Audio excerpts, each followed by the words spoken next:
This episode is brought to you by my friend Rebecca Walser, a financial expert who can help you protect your wealth. Book your free call with her team by going to friendofdinesh.com. That's friendofdinesh.com.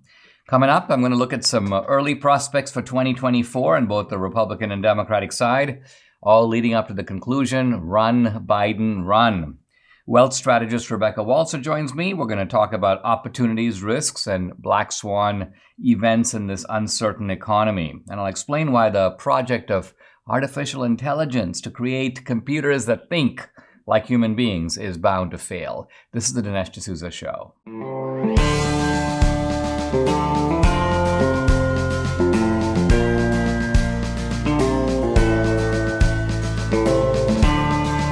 America needs this voice. The times are crazy. In a time of confusion, division, and lies, we need a brave voice of reason, understanding, and truth. This is the Dinesh D'Souza Podcast.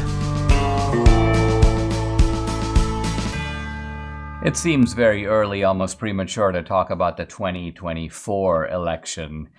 And polls that come out today don't seem to have much bearing on what will happen, a year and 3 quarters from now.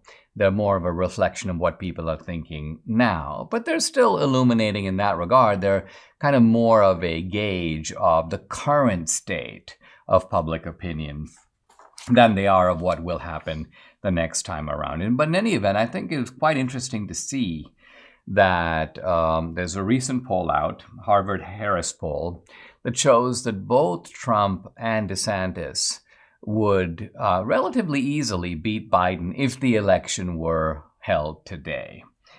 So let's take a look. It's a survey of 2,050 registered voters, a pretty good sample.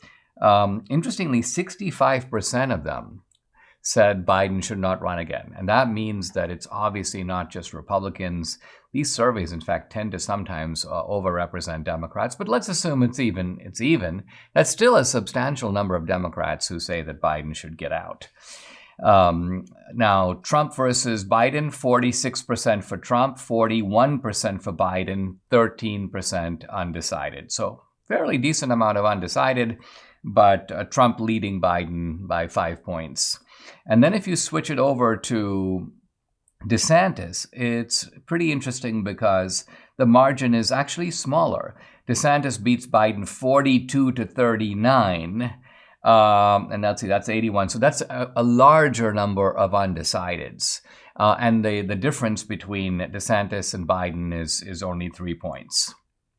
Now, the poll also ran a straight Trump versus DeSantis and others for the Republican nomination, a separate question. Trump is the clear favorite. He leads DeSantis by 48 to 28, which is a pretty substantial margin. And we've seen an interesting flux here. At the beginning, Trump was heavily dominant. He had 70%. Everybody else had to share the remaining. Then Trump, I saw other polls, not a Harvard-Harris poll, where DeSantis appeared to have overtaken Trump. This was in the immediate aftermath of the midterms when DeSantis was kind of riding high and had decisively beaten his opponent, Charlie Crist. And people thought, DeSantis is the guy. We got to go with DeSantis. And DeSantis appeared to be edging out Trump in some of the GOP measurement polls. And now we seem to have lapsed into perhaps a more normal state where Trump is leading. But again, Trump doesn't have the overwhelming lead that he had at the very beginning. He's 48, DeSantis is 28, still a big difference, 20 points. And there's a whole bunch of other guys, all in single digits, by the way. Mike Pence, 7%, Nikki Haley, 3%, Mike Pompeo, 1%. So these are people like running in the back of the race when you got two guys kind of contending, it seems. Now, interestingly, the guy who did the poll, a fellow named Mark Penn, makes this comment. He goes, Trump is ahead, but already has every vote he can get. DeSantis is the candidate of potential. I don't think this is really a pollster speaking. I think this is the guy who's kind of promoting DeSantis a little bit here. I have long thought that the strongest Republican ticket at this point looking ahead is a combination of Trump and DeSantis. People go, well, that's not going to work because they don't like each other. I don't know if they like each other or not. They do both have the same general ideological thrust. And in politics, it doesn't actually matter if you like each other. Think of how often the president and the vice president interact. Not a whole lot, as it turns out. And so there's no reason that an alliance, if it happens to be in both their interests, can't happen. Now, Biden, of course, is a complete dud.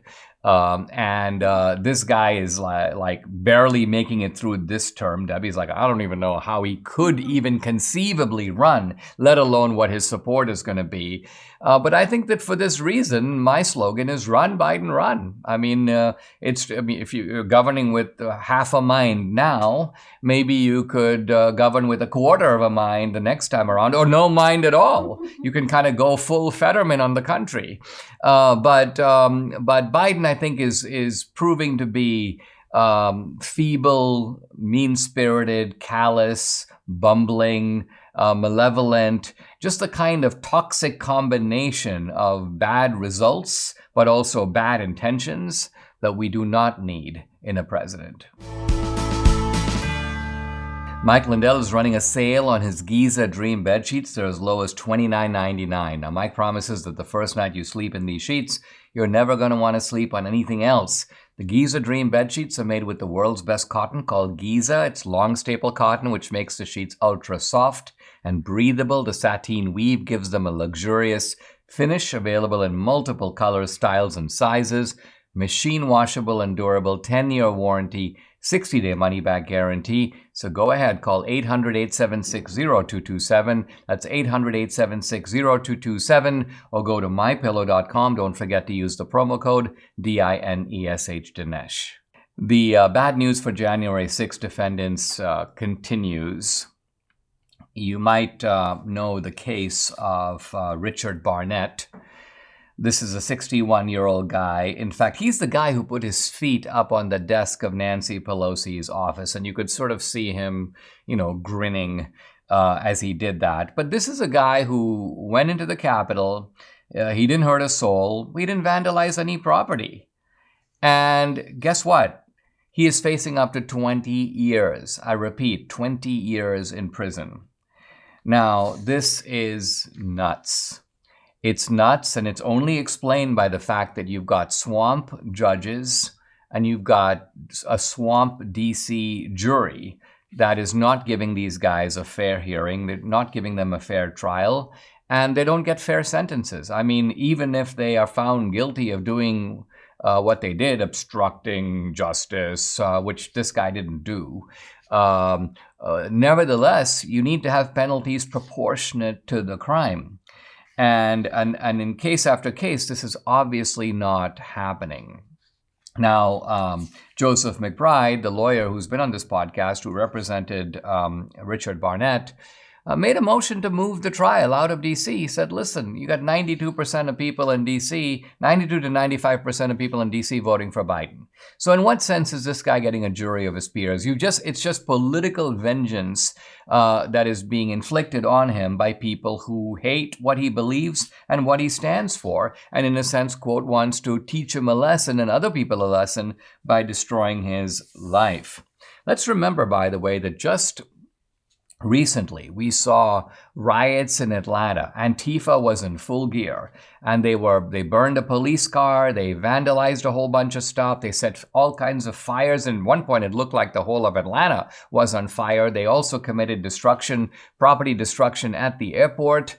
Now, you would think, to the credit of the Georgia cops, they moved in, they arrested these guys, but I bet you that none of them will get 20 years in prison. They are going to get sentences that are perhaps proportionate, maybe even light compared to what they did. So I'm glad that they weren't just let go the way that a lot of Antifa rioters were let go for earlier offenses committed in the aftermath of George Floyd, or offenses actually committed at Trump's inauguration, going way back to way back to 2016. In those cases, there were many Antifa guys who did very bad things. Nevertheless, they were just sort of caught and then let go. No penalty at all. So it is not only the disproportion, the disproportion of what you did compared to what you got. That's one disproportion. The other disproportion is what you did compared to the far worse things that other people did for which they get lighter sentences, and you are basically locked up for years, if not the rest of your life. Another case, I think, equally outrageous. This is an Oath Keepers case in which 4 men, Robert Menuda, Joseph Hackett, David Marshall, and Edward Vallejo, are found guilty of seditious conspiracy. There was no seditious conspiracy. There was no conspiracy at all. What you have is 4 big-talking, well, let's call them yahoos, who say all kinds of stupid stuff, irresponsible stuff. And if you're going solely by what they said, yeah, it looks like these are really bad guys who are planning to do really bad stuff, but they're planning to do stuff that they don't do. They're talking about doing things that are not carried out. They're not in active concert with each other.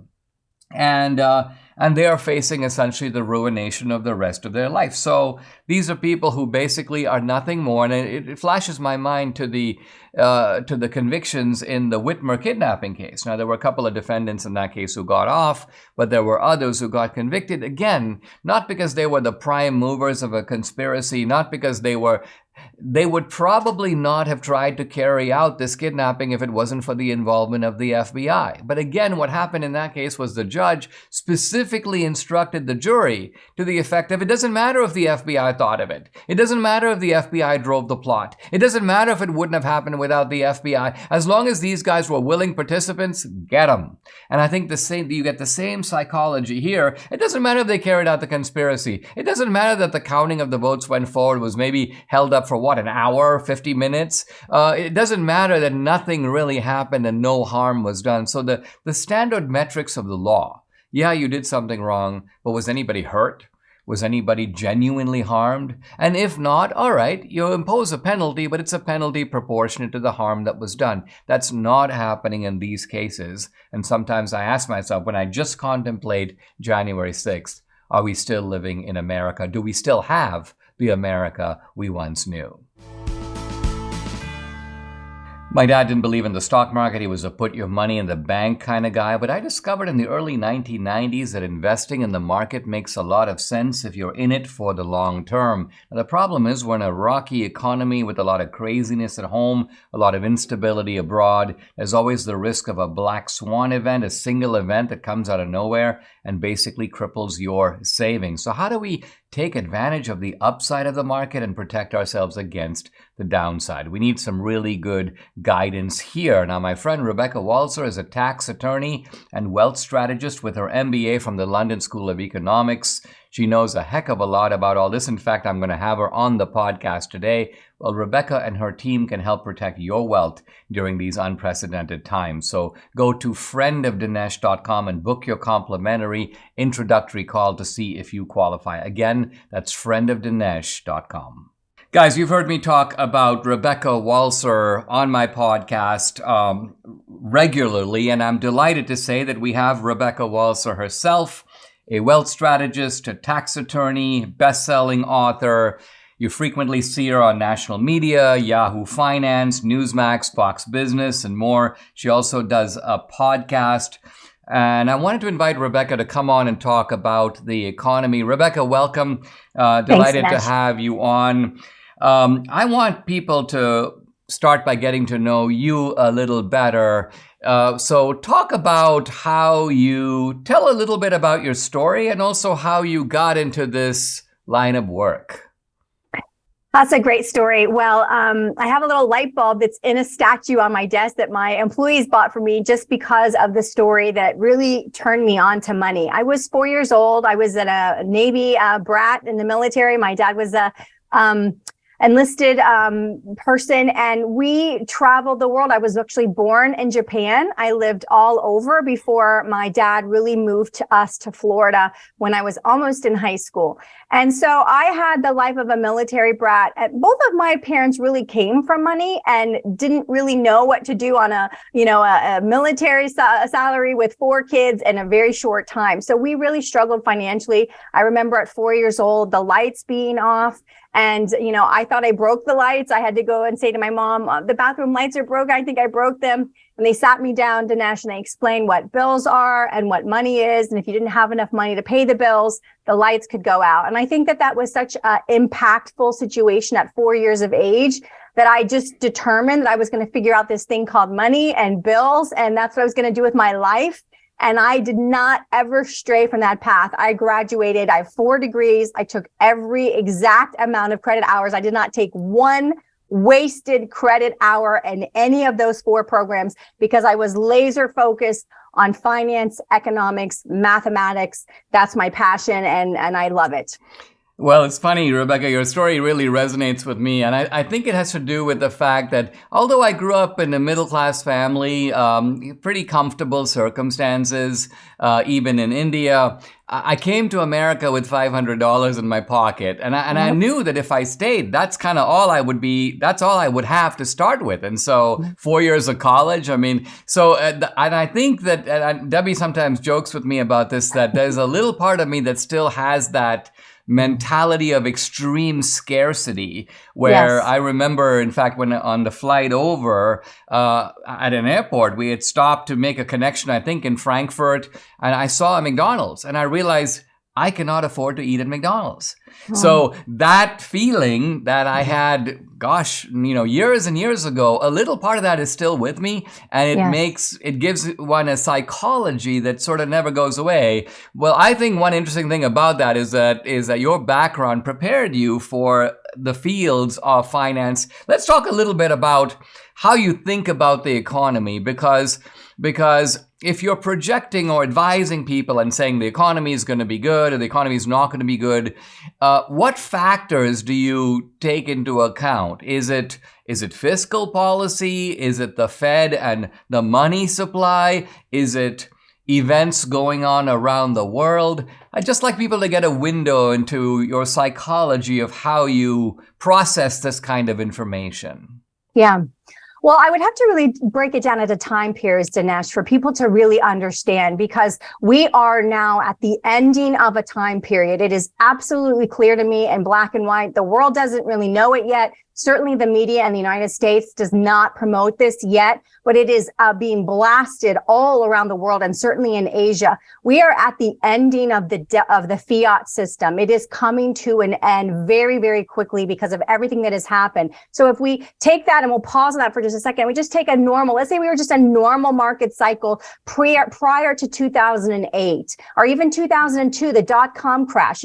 We would look at gross domestic product. We would look at total economy debt to the GDP of a country. And we'd say, okay, this country can survive with this level of debt burden and this amount of tax collection because they're creating this much national product, whether it's services related or goods related or whatever. And we would normally look at it as an overall country equation. And we'd look at the risk of the country and assign a risk factor to the cost of capital, just basic economics, Dinesh. But really, things have changed since the turn of the millennia. We had the dot-com crash in 2000 that really rolled people's confidence in the stock market. And then you can see that we kind of got through that, but we got to 2008, 2009, and that was the beginning of the end. And we're now at the end of the end. So this has been going on since 2008. And specifically what changed in 2008 was monetary policy, not fiscal policy. Our fiscal policy has really been in the doldrums for decades now. We've really been overspending. We've been building the national debt really in earnest since the 70s, and that really hasn't changed. What did change was monetary policy. In 2008, 2009, we really got out of what we call in America the Great Recession, what the rest of the world calls the global financial crisis, the GFC. We turned to something called MMT, modern monetary theory, which is a Keynesian theory of you can produce and generate as much money as you want as long as you can service that debt with tax collection. And so we went a little bit crazy and we stimulated our way out of the GFC. And then we got to 2020. And in 2020, we took MMT to an extreme by basically globally, we had about $30 trillion of currency printed in 2020. In the United States, about 10 trillion. And we absorbed that very quickly, which is what led us into massive inflation beginning in 2021, which the Fed discounted as transitory. But then last year, they finally had to be called on the carpet and said, no, this isn't transitory. You've got to deal with it. And that's where you started to see Powell pivot and really strengthen the dollar internally by all of his rate hikes. We had all of those rate hikes last year and he really had no choice. But that is what is actually bringing us to the end that we're getting to now. I believe 2023 will be the end, the final nail in the coffin. And that is going to be very uncomfortable for us this year. America's going to be going to go through a hard time. And that's why people need to really prepare and understand that this is different than anything we've ever seen before in the history of time. Let's take a pause, Rebecca. When we come back, let's return to the issue of the fiat that you mentioned earlier and also what we can expect in this rocky, uncertain year of 2023.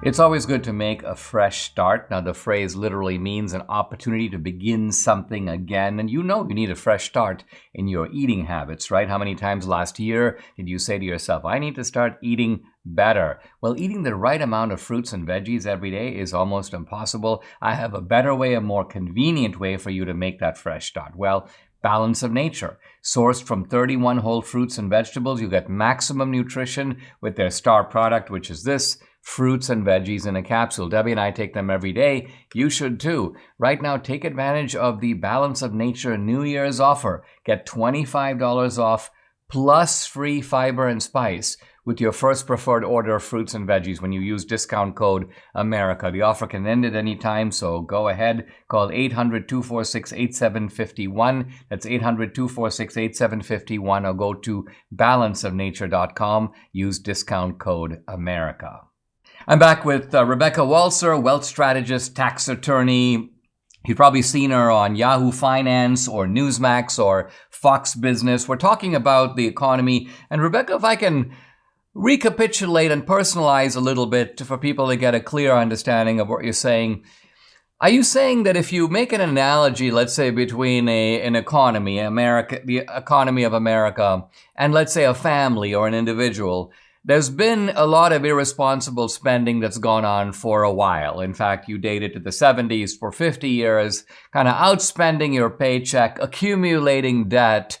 But it seemed that this is something that you could endure because, you know what, you can pay the interest on the debt. So even though the debt keeps rising, you can sort of keep it going. But I think what you're saying is that there have been a series of, let's call them cataclysmic shocks, one after the other, spaced out maybe 10 years apart. And at a certain point, it hits you in which you reach a point where the old rules just don't work anymore. You're now in a new situation. You're in a genuine crisis. And your normal kind of things, which is, hey, listen, I'll go to my nest egg. Oh, I'll tap this. So I'll pull a little money out of my IRA, are just going to be insufficient. Would that be a description of where America is? And if it is, how should we, both as a country and as individuals, think about it?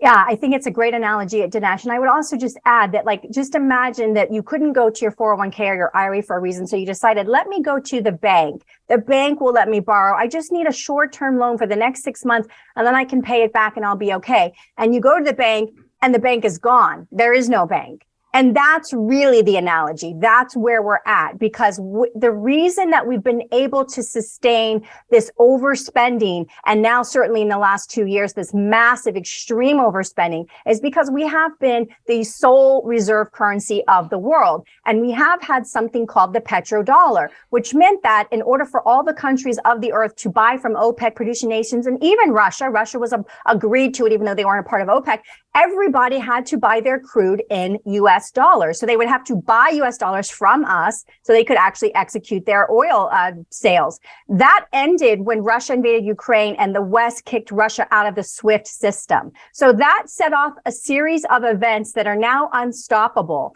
We now are looking at, instead of a singular world reserve currency, we are looking at something called multipolarity, where you are seeing the BRICS nations, Brazil, Russia, India, China, South Africa, now being joined by Saudi Arabia, which was the one piece that we were so weary of happening. But as of January 15th, the week of, Saudi Arabia made a public pronouncement that they are ready and able and willing to start to sell crude outside of the US dollar for the first time since 1974. And as they do that, the petro-dollar collapses completely. The singular reserve dollar hegemony that we've enjoyed since 1974, really since Bretton Woods in 1944, that is going to end. We are moving towards multipolarity, and the BRICS nations are going to be introducing an alternative reserve currency, which, if you just think about that for a minute, Dinesh, what does that mean to us in America? That means that we don't have this singular ability to raise capital anytime we want by just selling our dollars, because the rest of the world will no longer have to buy them. Rebecca, I remember when I first read about what the Saudis were doing, it struck me with a little bit of a surprise. The United States has had a kind of fairly tight alliance with Saudi Arabia going back to the middle of the last century. Really goes back to the deal made with the Saudi sheikhs in the aftermath of World War II, or maybe even a little before. And the alliance weathered a lot of storms. I mean, the most dramatic storm I can think of was 9/11, because, of course, the hijackers came from Saudi Arabia. They weren't sent by the Saudi government, but a lot of people thought Saudi Arabia did 9/11. We weathered that storm. And then it looks like almost gratuitously the Biden administration sort of gave the Saudis the finger. And what I mean is they demonized the Saudi royal prince. They made the Saudis seem like they're run by a bunch of thugs and murderers. They pushed away what appeared to be a willing ally. And now the Saudis have decided, well, okay, we actually think you need us more than we need you. So do you agree that this is a blunder of mammoth proportions in the area of foreign policy for the Biden administration to chase away an ally with now long-term implications for America's own economy?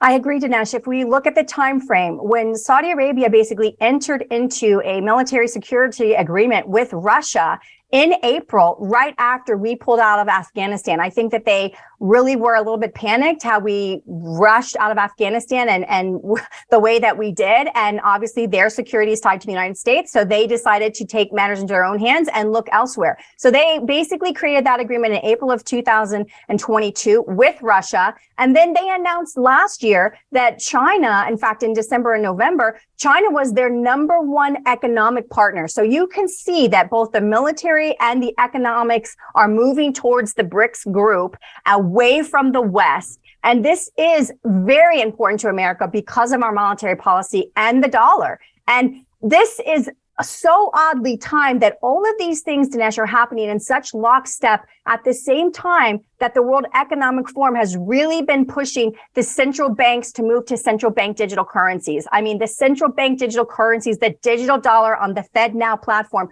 which is to be operational. It's in beta testing now with 12 banks and MasterCard, and it is to be fully operational beginning in May to July of 2023 this year. So as we start to see potentially a dollar collapse, are we going to be moved onto a digital dollar and a new economic platform? And that's a whole nother area of topic, Dinesh, that obviously we can't cover in this short interview, but it's just all coordinated to be happening in lockstep. And it's very concerning for the strength of the dollar and America and our position economically in the world.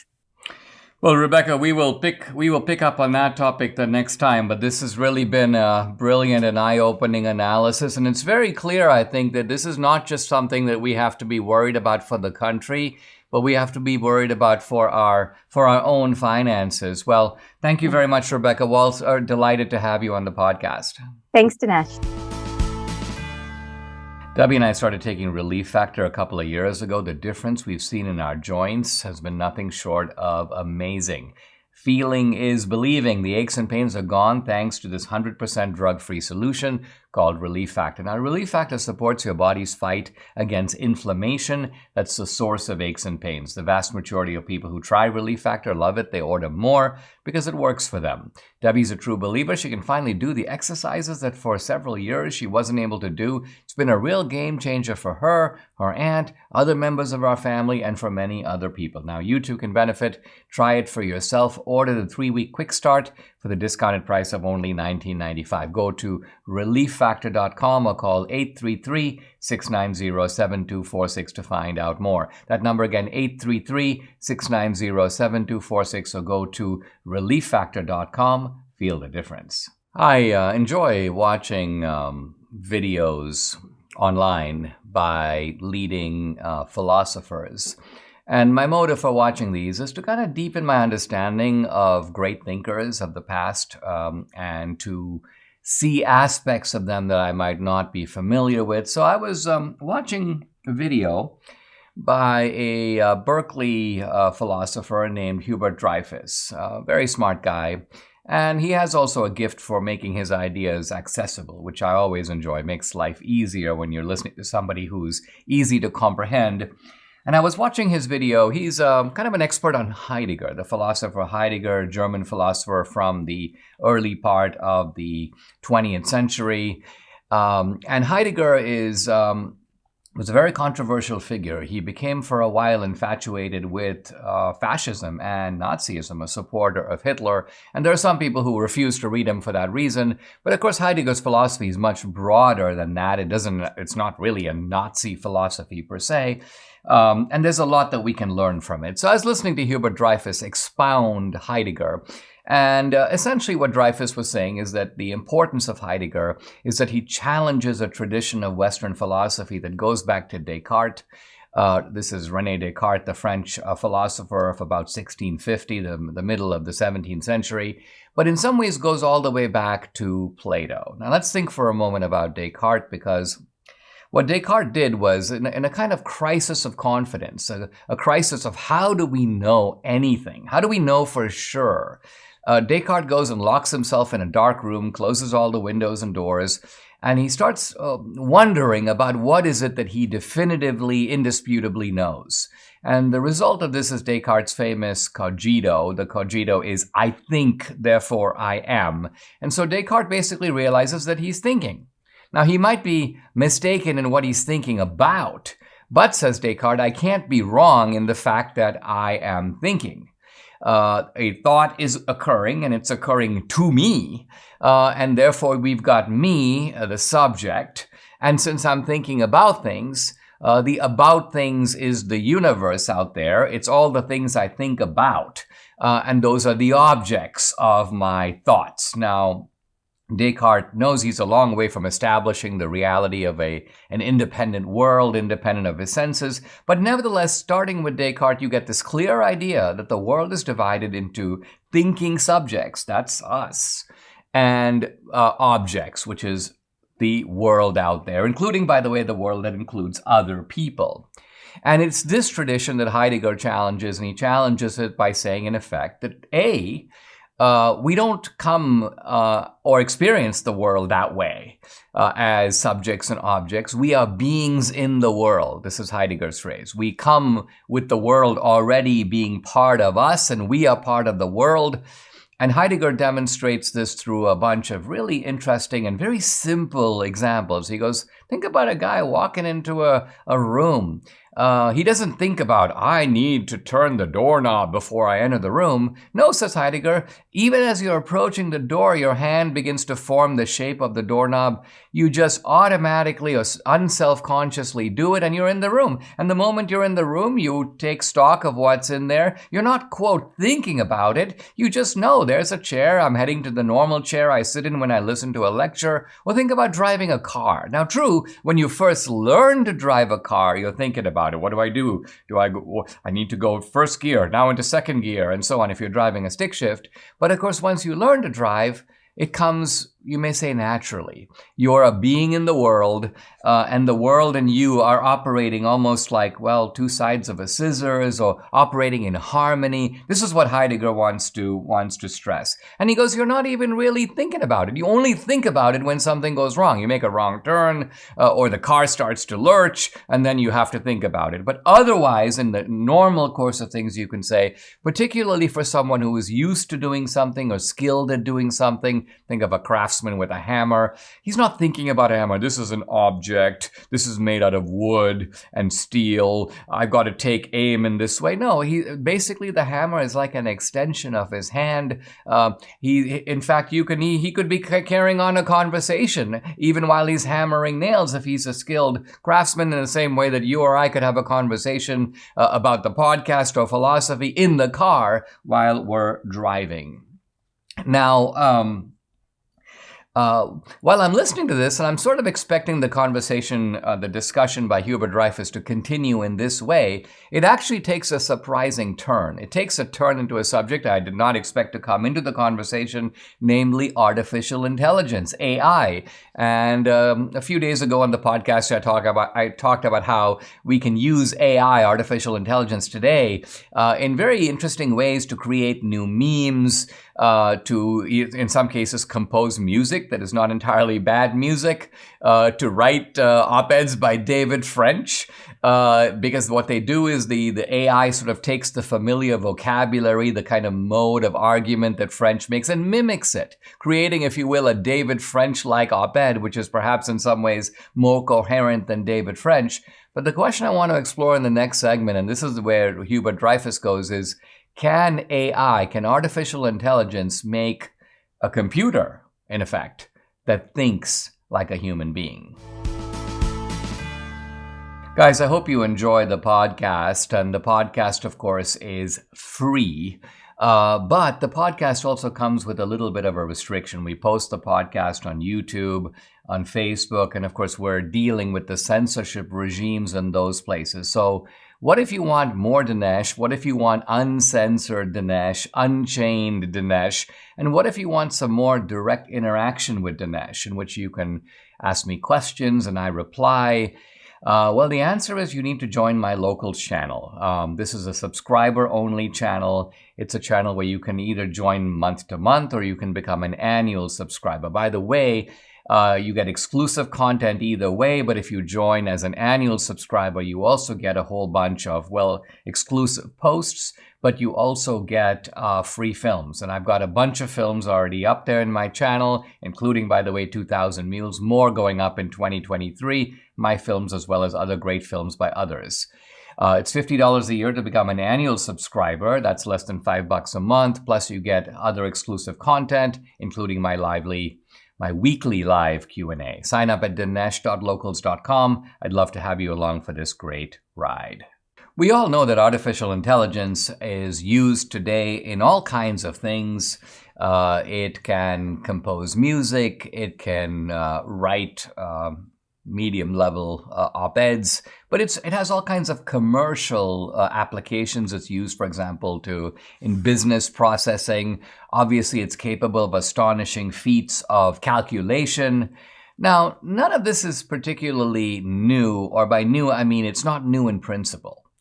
We've known that there are machines that can do things, there's technology that can do things that human beings can't do, and this has been known for eons, long before the computer. For example, an abacus can calculate perhaps faster than a child, or even a human being. And that's been known for centuries.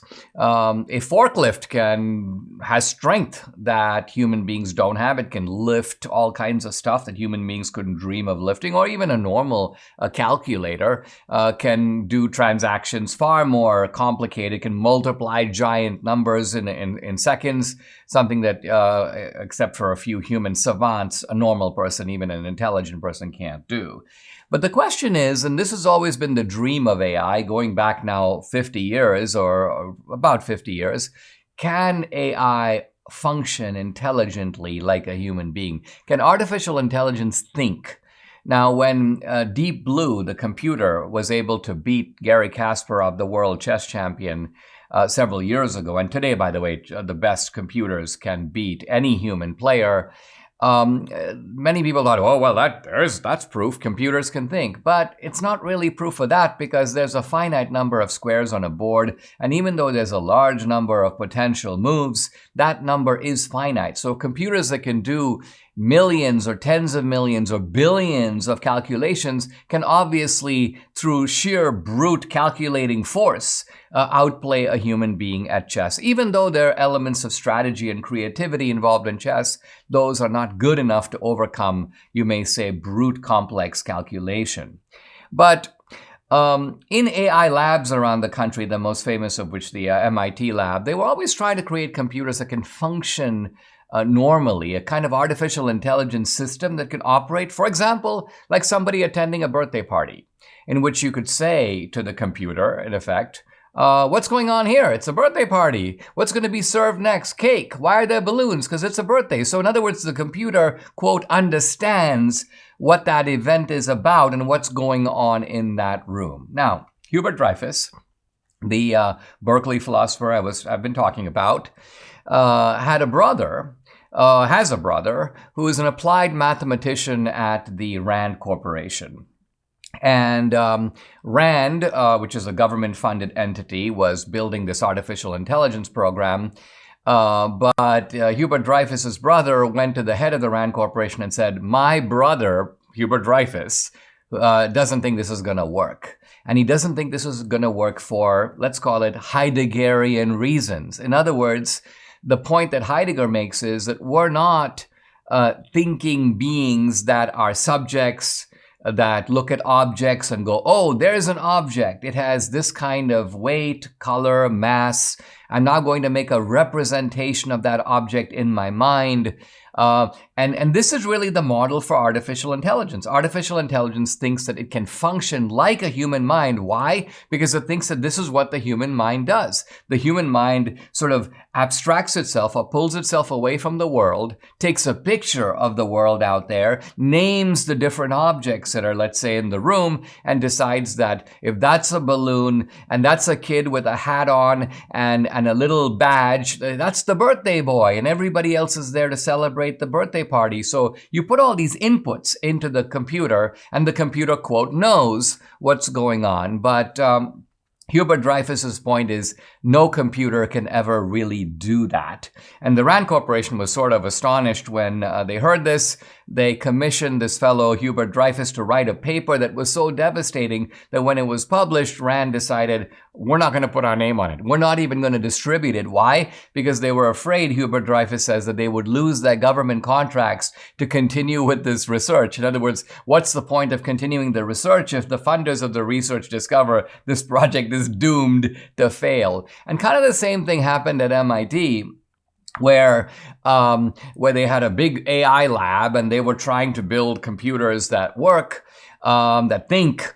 And they came to Hubert Dreyfus, who was teaching temporarily at MIT for a while, and they told him, hey, Hubert, you know what? You philosophers have been trying to figure out the human mind for 2,000 years, and you've gotten pretty much nowhere. Well, we figured it out. We, the scientists, have beaten you at your own game, and we're making a human mind, which is to say we're making a computer that mirrors the human mind. And again, Hubert Dreyfus goes, that's never going to work. And it's true that in the 70s, of course, the computers were kind of primitive, but the great hope of AI was, listen, as we put more inputs, in other words, not thousands of pieces of information, but hundreds of thousands and millions, maybe even billions, the computer basically becomes a human mind and can think. But again, Dreyfus's point is, for Heideggerian reasons, that will never work. Why? Because we human beings are beings already in the world. We have what can be called a background knowledge of the world that no amount of information fed into a computer can possibly comprehend.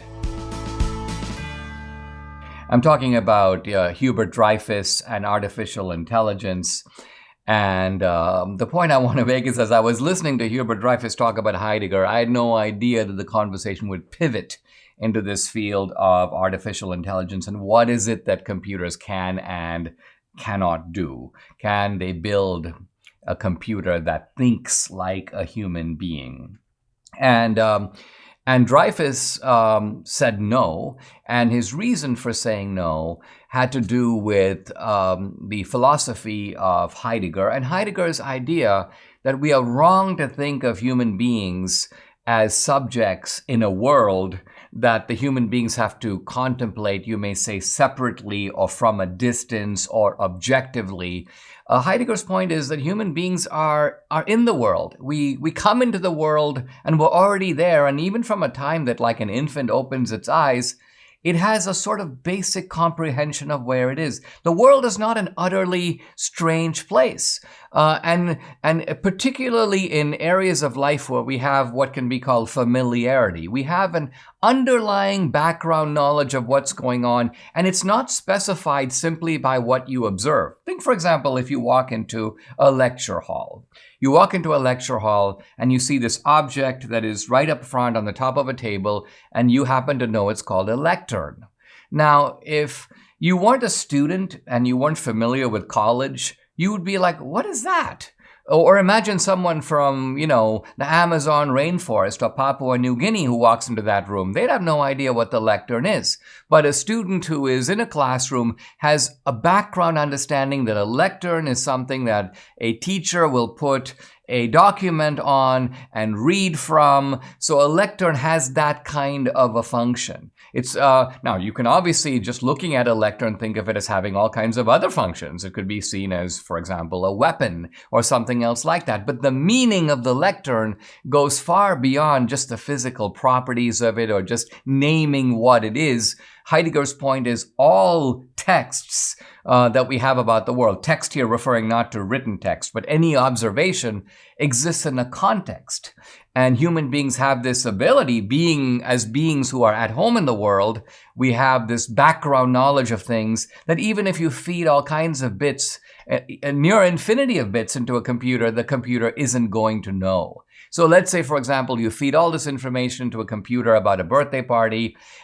You can nevertheless put questions to that computer that the computer has not anticipated. Why? Because there's an infinity of things that are going on there, things that are impossible to necessarily specify.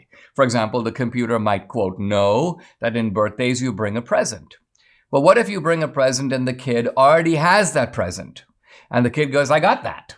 The computer now has to have anticipated the possibility of a duplicate present and already made provision for that. And if the computer hasn't done that, it's going to be stumped. It's going to be stalled. Why? Because human beings already know the meaning of what a present is, what the purpose of presents are, why people exchange presents, the reciprocity of presents. Whereas for a computer, it's simply an input. Birthday, present. And so the computer can't, quote, make sense of what it means to give somebody a present. It simply makes an association of an event with the idea of a present. So this is the point, that computers are, well, I guess the phrase garbage in, garbage out is a little bit too extreme, because computers have all kinds of useful purposes. And as I've mentioned at the beginning, there are all kinds of ways in which artificial intelligence can multiply our efficiency in the way we function at home. It can multiply our business efficiency as well. Computers have a lot of uses. They process information faster. They can do things better than the old computers can do. But Dreyfus's point, it was to see, and this is really his great insight, that even though computers get better and better and better, there are certain things that they can't in principle do. Why? Because they are not the kind of thing, they're not the kind of being that does those sorts of things. And so even when it comes to things like driving, computers can get better. And we now have self-driving cars. We have things that artificial intelligence can do that perhaps Hubert Dreyfus couldn't anticipate in 1970. But I think in principle, Dreyfus is nevertheless right that computers will never be able to think in a human fashion. In other words, they'll never be able to think in the way that human beings do. Why? Because we are not merely beings who, quote, process information about the world, create representations of the world, then apply rules. This is Heidegger's point, is that most of the time we don't apply a rule. Take this podcast. I mean, there are certain basic rules. I show up on time. I've got a certain amount. Debbie's kind of chuckling because she knows I've got a certain number of minutes for each segment. Debbie goes, you break all the rules. But I'm actually more confident in breaking the rules in the third year of the podcast than I was in the first year of the podcast, because in the first year, it was completely new. I was consciously thinking about everything I was doing. Oh, whoops, I got to stop here. Oh, whoops, I can't go overtime. Oh, whoops, and of course, with censorship, I can't say this, I can't say that. But now, as I'm doing it more automatically, I have quite an intuitive sense of what I can say, how far I can go. And so, as a result, I am more of a being in this world, in this particular ecosystem of the podcast, than I am a Cartesian actor sort of contemplating my role as a subject within it. Subscribe to the Dinesh D'Souza podcast on Apple, Google, and Spotify, or watch on Rumble, YouTube, and SalemNow.com.